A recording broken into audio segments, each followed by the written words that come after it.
Hi everybody, this is Czapnik from the Jewish Learning Exchange in Los Angeles. I hope you and yours are well. We've still focused our hearts and minds and prayers for the situation in Israel and in Gaza. And we hope that all the hostages will come home soon and all the soldiers will come home happily and healthy, and all of those that are injured should have a full and speedy recovery, and Hashem should give all the families strength. This is Parshat Bo, and in it has many laws related to Passover, including the mitzvah of eating matzah, and not only not eating chametz, leavened bread, but actually not even having it in our possession over the Passover holiday. So what makes something leavened? Well, if you make a dough and you let it sit, it rises. Yes, if you add yeast, it speeds the process, but even without that, it would rise. And if it rises, then it becomes chametz or leavened bread. And on Passover, we eat unleavened bread. That's what we eat, the kosher for Passover matzah. And one of the mitzvahs, besides eating matzah, it tells us in the Parsha, Ushemartem es hamatzos, watch the matzahs. And in the process of baking the matzah, you have to be meticulous to make sure that the matzah doesn't rise. And if you've ever been by a hand baking matzah bakery, or even a machine baking matzah, it's a very precise procedure on how to make it, that the matzah is from start to finish done within 18 minutes, and then they have to clean all the machinery and clean all the tables and the rolling pins. Very beautiful process.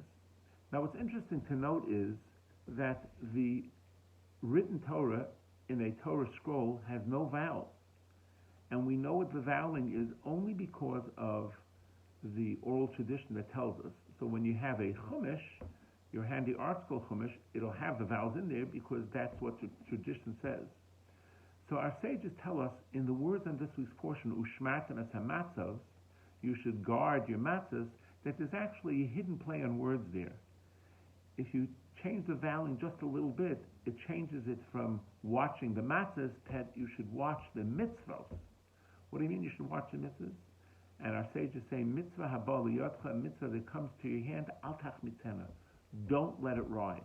Meaning to say, do it. You have an opportunity to do a mitzvah, don't wait. Why not? Well, one reason is because when you wait, you may lose the opportunity. Something may happen and you won't be able to do it anymore. A deeper understanding is that each moment has its mitzvah, each fulfillment of a command we're supposed to do or not to do. And if you're going to wait for the mitzvah to do the mitzvah in a few moments, you'll miss the opportunity that was supposed to be for that moment because you're busy doing the mitzvah from the old moment. And I was wondering, why does the language use mitzvah haba liyotcha, a mitzvah that comes to your hand, al tachmitena, don't let it rise, don't let it become chametz. Why your hand? And then I heard a story that was sad, but answered my question. There was a rabbi in Denver, Colorado, had a very warm relationship with a very wealthy man. And the man called him, desperate to speak to him, and the rabbi gets on the phone, how can I help you? I'm on my deathbed, please come to see me right away. And he comes to the wealthy man's deathbed, and he tries to encourage him and console him. And the rabbi tells him, look, we're trying to build a school. And if you give us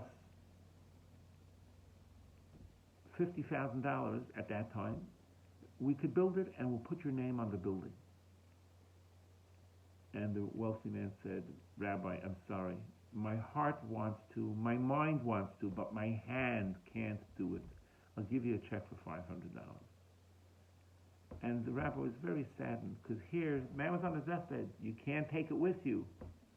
But he couldn't get his hand to do it. And that's what the Torah is trying to teach us. When the mitzvah is in your hand, in theory you may know it's the right thing to do. Your heart may tell you this is the right thing to do. Don't just wait for the feelings. Go and do it. Parenthetically, a woman heard this story, and a man needed surgery for his family member. He didn't have the money, and he solicited a wealthy man, and the wealthy man said, I'm sorry, I can't help you. So this nurse, this Orthodox lady, wrote the rich man and told him the story about the rich man who couldn't part with his money. and she writes on the bottom, "Don't be that person." And he sent a check for tens of thousands of dollars to cover the man's surgery. I'm going to share with you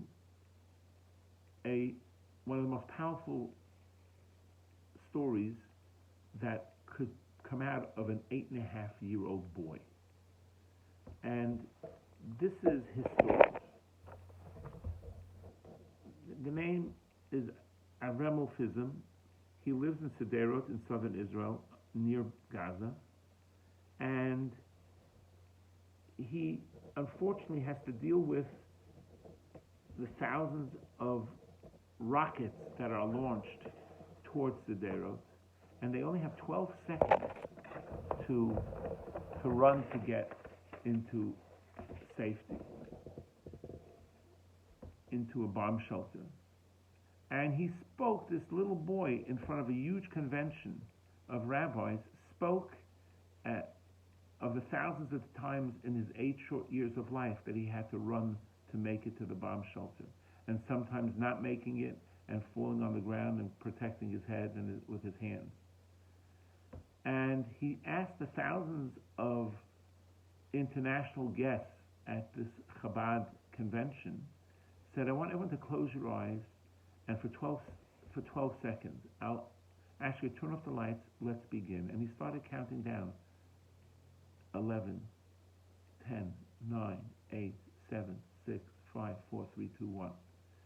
And instead of telling the shocked audience about the fear that you have during those 12 seconds, he said something else.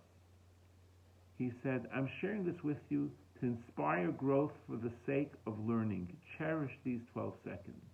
In 12 seconds," Avremel said, "you can smile from ear to ear toward a fellow human being. In 12 seconds, you can uplift another with a loving word or gesture. In 12 seconds, you can recite a blessing with another Jew. In 12 seconds, you can embrace your fellow Jew, bring them joy and offer support and love. In 12 seconds, you can give him or her back their soul and breathe new life into them. And in 12 seconds, you can lay on the ground and protect your head and can pray that the rocket doesn't fall on any human being. Every moment is precious. And ha-mitzvah haba liyotcha, when the mitzvah comes to your hand, don't let it go. Use the time." As this very, very inspiring boy teaches us. 12 seconds is a world of eternity for what you could do. And we need to use the time and get the negative thoughts out of our head about what we can't do, get the negative thoughts about being lazy, and use every moment. Because as the Parshat Bo teaches us, the mitzvah that comes to your hands, don't let it become leavened. Don't let it rise. Don't wait. Don't push it off. Have a wonderful Shabbos, and may we be inspired to use the time we have in this world very well. All the best.